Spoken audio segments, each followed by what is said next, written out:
İrqiy qirghinchiliq sabab Kosovo mustaqillig'i dunyoda qo'llashga erishdi. Aptori Asiye Uyghur. İg'ilik huquqi Serbiyaga tava bo'lgan Kosovoning mustaqil bo'lalishi va mustaqil bo'lish jarayoni haqiqatanmi Uyg'urlarga zo'r umid bag'ishlaydi. Chunki Kosovo azaldan davlat bo'lib baxmagan. Kosovoning asosliq aholisi albanlardir. Gerçi xalqaro qonun bo'yicha Serbiyaning zimin butunligi qo'g'dilishi kerak bo'lsa-mu, lekin Kosovoliklar yanada mustaqil bo'ldi. Serblar tarafidan irqiy qirg'inchilik uchrashi va shu sabab NATO qismlarining Serbiyaga hujum qo'zg'ishi hamda Kosovoning BDT tarafidan qo'g'dildigan rayonga aylanishi Gerçi Kosovodagi irqiy qirg'inchilikning oldini olib, Kosovo xalqining bexatarligini kapolatga ega qilgan bo'lsa-mu, ammo Kosovoliklarning mustaqillik irodasidan qaytara olmadi. BDTning ikki tarafni kelishtirmoqchi bo'lishi-mu hech qanday unum paydo qila olmadi. Natijada Kosovoliklarning irqiy qirg'inchilikqa uchraganligini dastak qilish orqali o'z oldiga mustaqillik e'lon qilishidek natija yuz berdi. Xalqaro Kosovoning o'z oldiga mustaqillik e'lon qilishidan keyin Kosovo mustaqilligini qo'llashga boshlagan. Kosovo mustaqilligini toki bugunga qadar qo'llamagan davlatlar asosan Xitoy, Rossiya, Ispaniya qatorliqlar bo'lib, navada ular Kosovo mustaqilligini qo'llaganida o'z davlatlaridagi mustaqillik orzusidagi xalqlarning mustaqilligini qo'llashga majbur bo'ladi. Shu sabab Xitoy medialarida Kosovo mustaqilligiga nisbatan G'arb va Amerikaning demokratik tuzumlarining qo'sh o'lchamlik tuzum ekanligi tashviq qilingan xabar va yozmalar ko'proq ko'zga cheliqadi.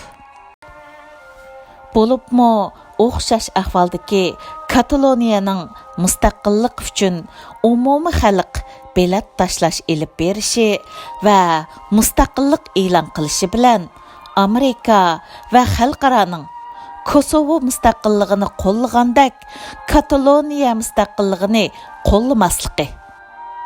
Xitoyga o'xshash nurg'un mustabid davlatlarning G'arb ellardagi demokratiya tuzumiga bo'lgan xalq o'chmanligini qo'zg'ishiga tutruq qilingan.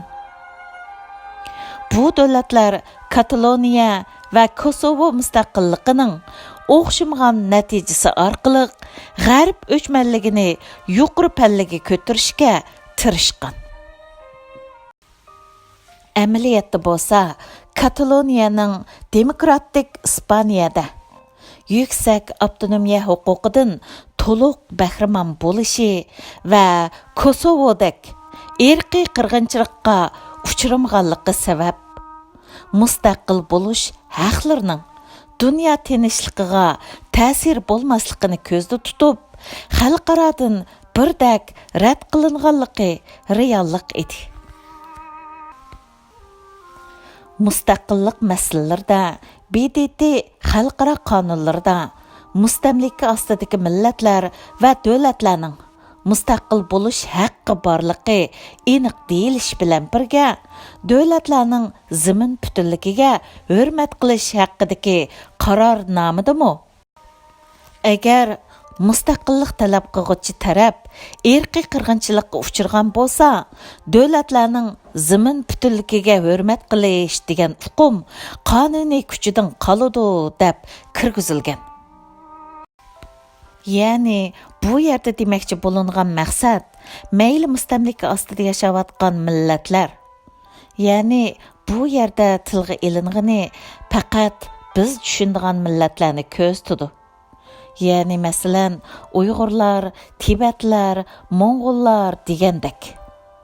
Yoki dövlətlər bolsun, BDT'nin insan haqları bayonotnomasida o'ttirg'i qo'yilgan har bir inson tug'ilishidan hur va erkindir nizomi bo'yicha har kimning erkinligi daxli tarzga uchirmasligi, ya'ni tug'ilishidan yaratquchi tarafidan ato qilingan haq-huquqlari qo'g'dilishi kerakdir. Kosovodagi haqiqiy yo'sindagi boshqalarning territoriyasiga tava bir ziminda albanlarni asos qilgan mustaqil Kosovo davlatining qurilishi va dunyo bu mustaqillikni haqliq deb qarashi dal mushu sababdandir. Birlashgan Davlatlar Tashkilotining qonun prinsiplariga asosan har bir insonning haq-huquqlariga hurmat qilish, har bir millatning o'z taqdirini o'z belgilash haqqi borligiga hurmat qilishni o'zimizdan boshlash. Söz erkinligimiz cheklamaga uchirgan millat bo'lish supatimizda biz qilishga tegishlik eng oson va muhim ishlarning biri edi.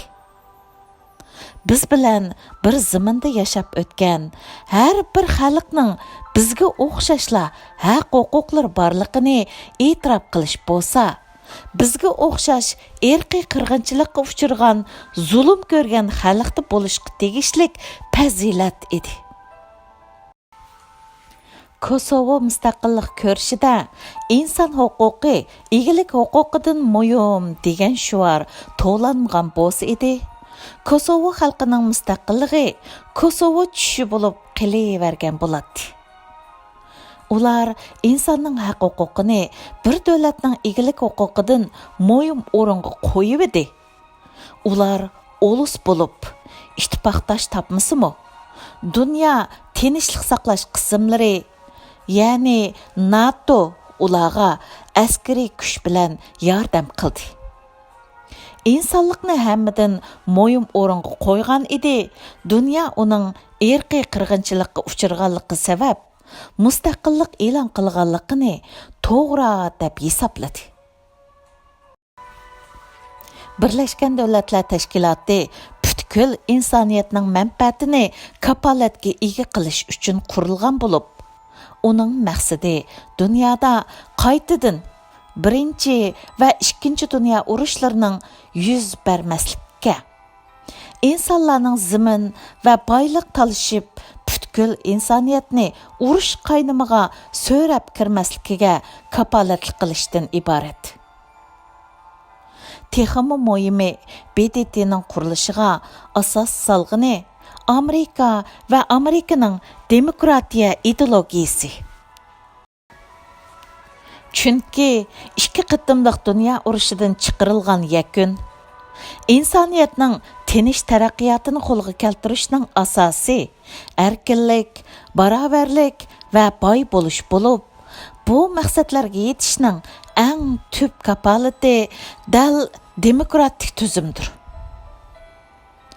Navada BDT Xitoyga o'xshash davlatlarning xavfsizlik kengashining a'zosi bo'lganligi yoki BDTning bir qism rahbarlarini setib olganligi uchunla nihoyatda o'zgarib ketilsa, undaqda dunyo qaytadan urush iskanchisiga petib qilishi, tinchlik va taraqqiyot davri oxirlashib, dunyo tartibi qalaymaqalishishi mumkin.